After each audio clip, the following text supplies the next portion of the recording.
Hey guys, I'll explain why I'm wearing this silly hat in a moment. You see, this morning I read a powerful story about three amazing women. A child who became an amazing woman, her mother, and her mother's mother. And I wanted to share this story so bad.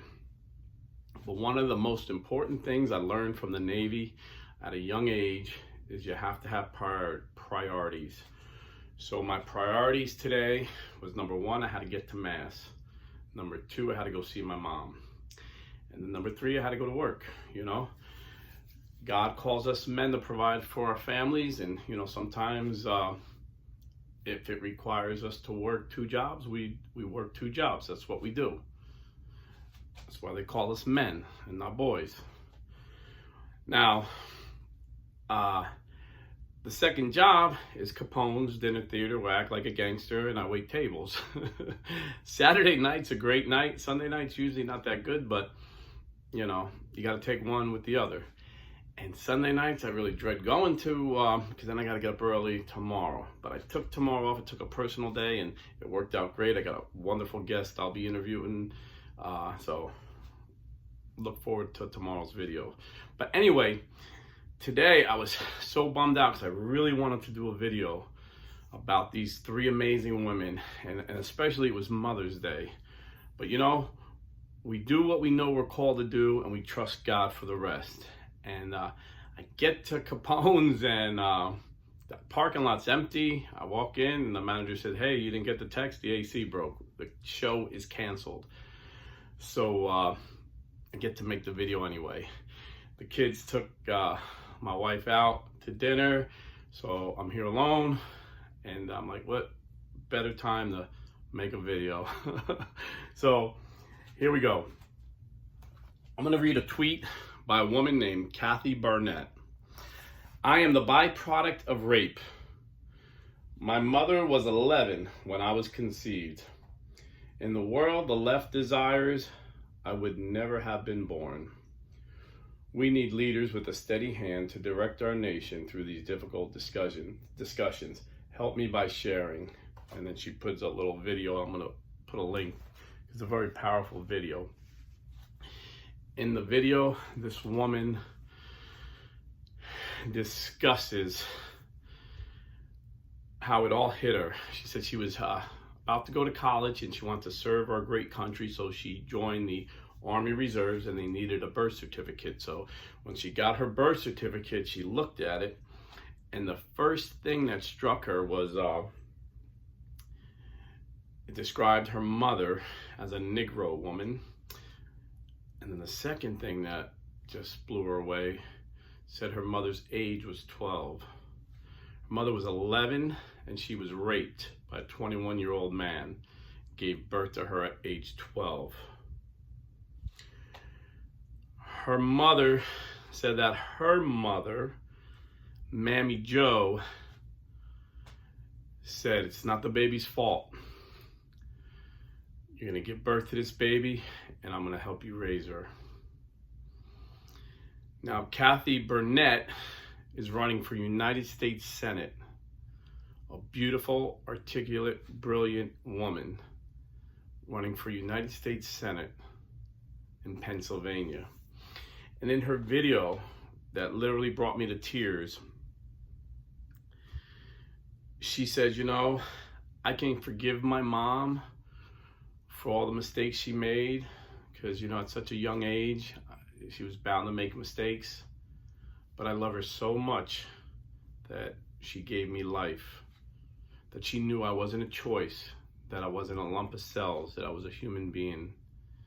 And this Mother's Day, you might have problems with your mother, but no mother is perfect, whether she was 12 or 30 when she gave birth. So forgive your mother. Love your mother. We're called to honor our mother. We're called to follow Jesus, and Jesus honors his mother. And she went on in the video to say she's a Christian, and she knows that God knitted her in her mother's womb. And I had invited her on our show. I don't know if she'll respond. Usually politicians don't. I've invited Donald Trump DeSantis, Marco Rubio, Curtis Sliwa, just to name a few, and they never respond. So I don't know if they just don't see it. Like in sales, you got to get to the decision maker. Sometimes it's hard to find the guy who makes these decisions, you know. But I pray that she comes on, because as I'm reading about her and I'm watching her video, just felt a very strong sense that this woman is going to be the next senator of the great state of Pennsylvania. And you know, I'm a political guy and I know the odds, and you know, I always joke, if there was a bookie that took bets on politics, I'd be a wealthy man, wouldn't have to work 2 jobs. I'm pretty good at picking, and in my mind, I'm like, no one's going to beat Dr. Oz. He's got the name recognition, he's got Donald Trump's endorsement, and Donald Trump is 55-0 right now during the primaries. I don't know if you realize that. Everybody he endorsed in the primary won 55-0. And, you know, Dr. Oz is a likable guy. You know, people vote for people who they like. He's a very likable guy, very articulate. And I never knew his politics, but his politics are right on spot. He's a strong conservative. He advocates strong conservative values. He's a smart man. But something's telling me this woman's going to beat him. And I don't want to say it's a word of knowledge or it's a prophecy. I don't know. If it's from God, it'll happen, because the odds are it's not. But the odds aren't that bad, because I went to Trafalgar Group, which is probably the most accurate polling group in America. And they had odds, I think, at like 24-7 and her at 18-4. Or 22-7 and 18-4.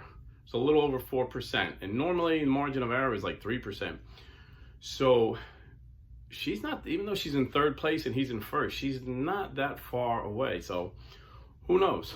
You know, who knows? Maybe she'll come on and we can give her a boost. Kathy Barnette. But it's just an amazing story that a young mother, with the support of her mother, that's how I get 3, the grandma, the mom, and the young woman, Kathy, they were able to survive this trauma and not inflict trauma on an unborn child. Because unless you're a complete science denier, you know that's a child. It's not a liver, it's not a kidney, it's a baby. Unless you are a complete 100% science denier, you cannot deny that's a child. So why is the left trying to kill these children? As always, there's the practical reason and then there's a spiritual reason. I'm going to break them down really quick. The practical reason, the Democrat Party was so mad when they lost the Republicans on slavery that they started the KKK. And then Margaret Sanger, a frequent speaker and supporter of the KKK, started Planned Parenthood. And her mission was this. She said, we need to eliminate the Negro race in America. And the way we do this is we put our clinics in every black neighborhood in America. And today, 90% of Planned Parenthood is in black neighborhoods. And today, the black race in my lifetime has diminished from 20% of the population down to 12%. 7% of the women who get abortions, 7% of the population in America are African American women. 40% abortions are done to African American women's children. This is no accident. The Democrats are attacking the African American race and they don't even know it. Well, a lot of them do. I'm sure Kathy Barnette knows it. And there's a lot that do. But many of them have been deceived into thinking that killing your baby is health care. We care for you. We want to help you kill your baby. That is what's happening. In New York City, every year, more black babies are aborted than born. You heard me right. There's an attack. There's a genocide right now in America. A black genocide happening right now. And it's being funded and fueled by the Democrat Party. Now, on a spiritual level, every exorcist I ever spoke to or heard will tell you the demons love abortion because they hate Christ and they hate his creation. And if you look in the Bible, you can see the practical. When Jesus was born, he sent out to kill all the children of Bethlehem because he knew the Christ was being born. And like Moses, his mother sent him to Egypt for protection. They call Moses a type of Christ because of that. And other things, there's a bunch of things that coincide to make Moses a type of Christ.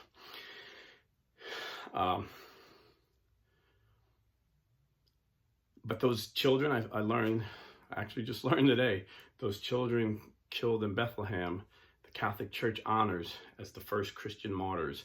And December 28th, they have their own feast day called the Feast Day of the Holy Innocents.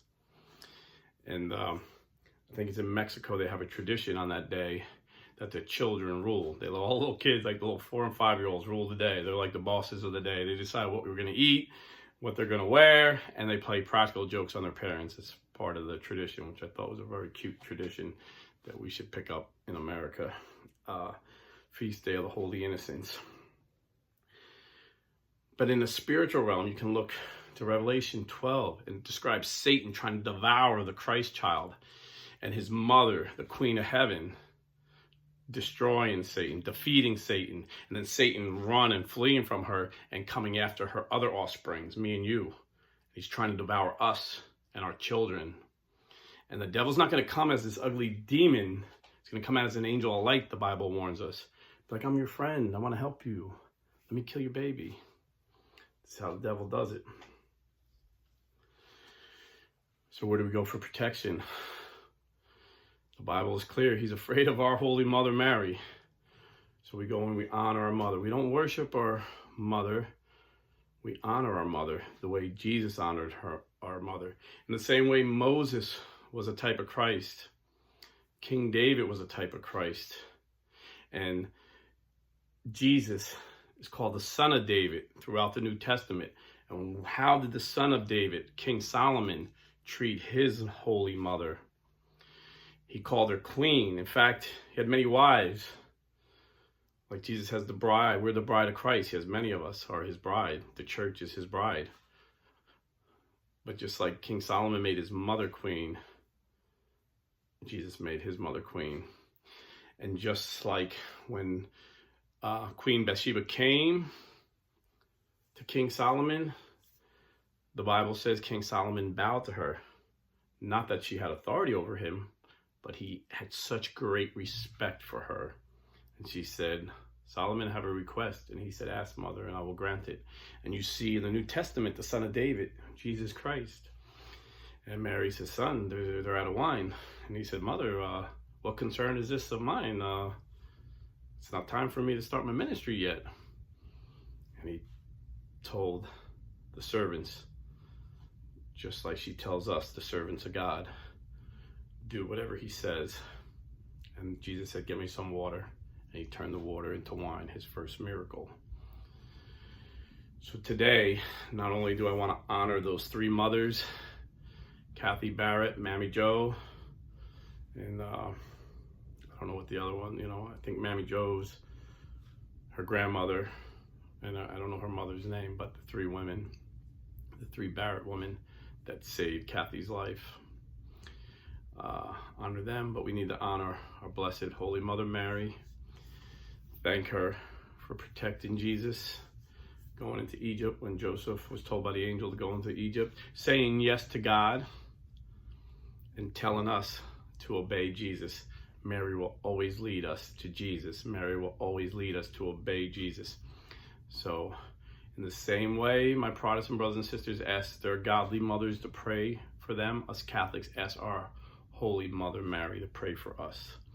And Satan gets so scared when we mention her name, just like he did in chapter 12 in the book of Revelations. So today, honor your mother, whether she made mistakes or not. Everybody makes mistakes. But you know what? She gave you life. She gave you the most important gift she could give you. She gave you life, so you need to love her, forgive her, honor her, cherish her.